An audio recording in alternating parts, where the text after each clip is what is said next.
नमस्कार भल खबर को आपण मान स्वागत। आज खबर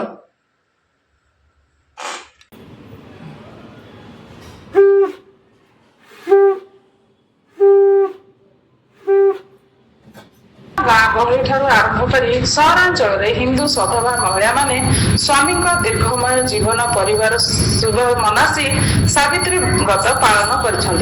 विश्वास ही संपर्कर निबिड़ता सुसंपर्कर डोरी ही सावित्री ओषा। सावित्री हाथ में नाली शंखा मथारे सिंदूर सेमिति शोभा पाऊ चिरकाल बोली संकल्प नहीं विभिन्न मंदिर देवादेवी पीठरे और परंपरा को बजाय रखी साही बस्तीर सधवा नारी और नवविवाहिता महिला माने सावित्री ओषा पालन कर मालकानगिरी जिला सदर महकुमा स्थित MV3 BSF कैंप संभूत मां मंगला मंदिर 119 कॉलोनी तारिणी पीठ गायत्री मंदिर जगन्नाथ मंदिर गणेश मंदिर शिवानंद आश्रम कृष्ण मंदिर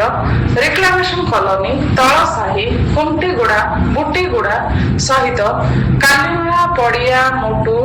MV79 कोरखुंडा चित्रकोंडा बालीमेला फरीदपुर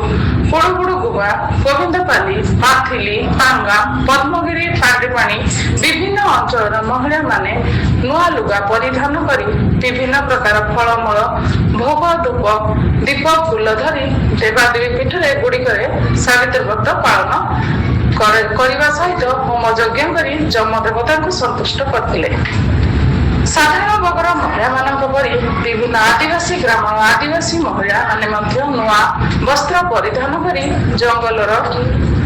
खजुरी कोली बईच कोली खीरी कोली केंदु मौल कुसुम कोली आंबा पणस चारकोली विभिन्न प्रकार जंगल जात फल मूल धरी निज स्वामी और पिलांकर और ग्रामर शुभ मनासी डंगर देवी और ग्राम देवी निकट में पूजा करिसेंती। कहीं केउ आवाहन कालरू ओडिया परंपरा अनुसार एही व्रत पालन होतबा बेले सधवा माने निज स्वामी दीर्घायु कामना करी सारा दिन उपवास रही पूजा अर्चना करती। पुराण अनुसार आज दिन में जमराज कबल मृत स्वामी सत्यवान को फेराई आनी पत्नी सावित्री। यही पौराणिक कथा को आधार कर आज दिन में सधवा महिला माने हर्ष उल्लासर सह पालन कर सावित्री व्रत। चारिआडे हिंदू धर्मर महिला माने एही व्रत पालन करथुवा बेले मालकानगिरी जिलार मध्य महिला माने एही व्रत पालन करछन्ते। जिलार सदर थिबा अनेक मंदिर किंबा चौरामूल और अनेक महिला निज घरे मध्य पूजा अर्चना करी व्रत पालिछन्ते।